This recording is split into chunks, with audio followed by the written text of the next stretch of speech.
May bagong atraksyon sa isang mall sa Pasig City na binabalik-balikan ng mga mall goers.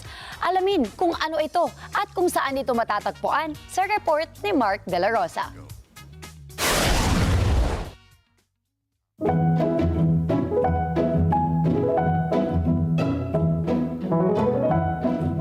Stop and smell the flowers.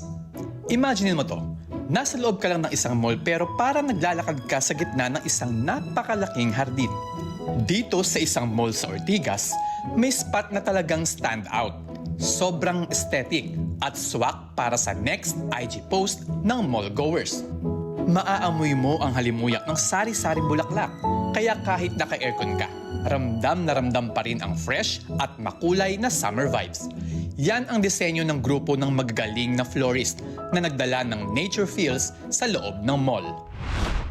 We are inspired by this theme, which is summer floral curation. And then also we have some idea from the AI design. As you can see, there's some metal gold color elements. Gaano nga ba karaming mga bulaklak ang nagbibigay ng good vibes dito sa Robinsons Department Store sa Galleria?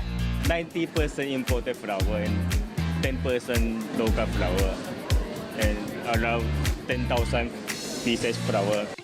Naghandog din sila ng flower arrangement workshop sa mga nakisaya sa pagdiriwang.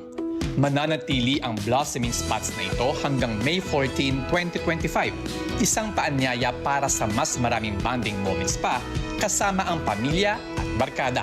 Siyempre, sa pangunguna ng Robinsons Galleria. Mark De La Rosa, para sa mata ng Agila.